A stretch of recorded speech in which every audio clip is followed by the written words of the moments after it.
যে একটি সূরাকে ভালোবাসলে জানাজায় লক্ষ ফেরেশতারা ছুটে আসেন, আপনার জানাজায় হাজার হাজার লক্ষ লক্ষ ফেরেশতারা জানাজায় অংশগ্রহণ করবেন। যদি একটি সূরাকে আপনি ভালোবাসতে পারেন, একটি সূরাকে আপনি মুহাব্বত করে বেশি বেশি করে তেলাওয়াত করতে পারেন। সূরাটি খুবই ছোট্ট এবং খুবই সহজ। যত মুসলমান আছে এমন কোনো মুসলমান নাই যে এই সূরাটা পারে না। এই সূরাকে ভালোবেসে অনেক সাহাবায়ে কেরাম মর্যাদা সম্পন্ন ব্যক্তি হয়েছেন এবং নবীজি সাল্লাল্লাহু আলাইহি সাল্লামের সামনেও অনেকে নবী সাল্লাল্লাহু আলাইহি সাল্লাম তাদেরকে সুসংবাদ দিয়েছেন যে আল্লাহ তাআলা তাকেও ভালোবাসেন, তাকেও মহব্বত করেন। এই সূরাটি খুবই চমৎকার একটি সূরা। নবীজি সাল্লাল্লাহু আলাইহি সাল্লাম জানিয়ে দিয়েছেন যে ব্যক্তি একবার এই সূরাটি পাঠ করে কোরআন শরীফ 10 পারা পড়লে যে সওয়াব হয় সেই সওয়াব তার আমলনামায় দিয়ে দেওয়া হয়। সুবহানাল্লাহ বিহামদি। যদি কোনো ব্যক্তি 3 বার পড়ে তাহলে আল্লাহ পাক রব্বুল আলামিন তাকে এক খতম কোরআন শরীফ পড়ার সওয়াব দান করেন।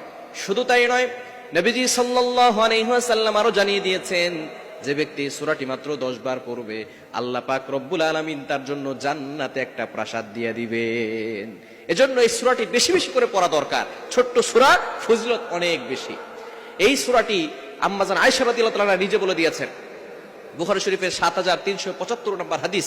নবীজি সাল্লাল্লাহু আলাইহি ওয়াসাল্লাম জানিয়ে দিয়েছেন, একবার এক যুদ্ধে নবীজি সাল্লাল্লাহু আলাইহি ওয়াসাল্লাম এক সাহাবীকে কমান্ডার বানিয়ে তারপরে তাদেরকে পাঠিয়েছেন। ওই সাহাবী প্রত্যেক নামাজে সূরা ইখলাস পড়তেন।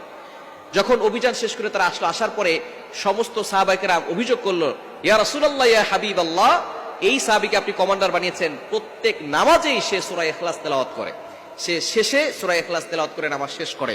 এখন আপনি বলেন এটা কেন করে? নবী সাল্লাল্লাহু আলাইহি ওয়াসাল্লাম তাকে বললেন যে তোমরা তাকে জিজ্ঞেস করো কেন এই সূরা বেশি পড়ে।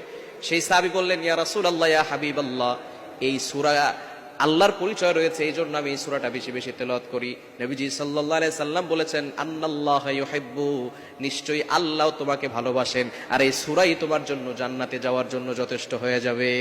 এজন্য এই সূরাটি পড়ার দরকার আছে না নাই? আপনি যত বেশি পারেন এই সূরাটি পড়বেন। সূরাটি হচ্ছে সূরাতুল ইখলাস।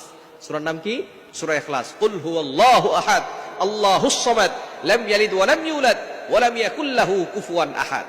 নবীজি সাল্লাল্লাহু আলাইহি ওয়াসাল্লামের একজন সাহাবী আবু যর গিফারী রাদিয়াল্লাহু তাআলা আনহু, তিনি এই সূরাটি বেশি বেশি পড়তেন। জিবরাইল সালাম এসে বলতেছেন, ইয়া রাসূলুল্লাহ, ইয়া হাবিবাল্লাহ, আপনার সে আবু যর গিফারী কোথায়? নবী সাল্লাল্লাহু আলাইহি ওয়াসাল্লাম বলতেছেন, আপনিও কি আবু যর গিফারীকে চিনেন? বলে, হ্যাঁ চিনি। কিভাবে চিনেন? বলে, তাকে শুধু আমি চিনি না, আসমানের সকল ফেরেশতারা চিনে। কিভাবে চিনে? বলে, সে সূরা ইখলাস বেশি বেশি তেলাওয়াত করে, এজন্য আসমানের ফেরেশতারাও তাকে চিনে, আমি জিবরাইলও তাকে চিনি। বলেন সুবহানাল্লাহ। শুধু তাই নয়, একজন সাহাবী সূরা ইখলাস বেশি বেশি তেলাওয়াত করতেন। এই সাহাবী যেদিন মারা গিয়েছেন, আসমান থেকে লক্ষ লক্ষ ফেরেশতা তার জানাজায় হাজির হয়েছেন। সুতরাং আপনিও যদি আপনার জানাজায় হাজার হাজার ফেরেশতাকে জানাজার নামাজ পড়াতে চান, তাহলে আপনি বেশি বেশি করে সূরা ইখলাসকে ভালোবাসেন আর সূরা ইখলাস বেশি বেশি তেলাওয়াত করেন। কেননা শেষ ভালো যার, সব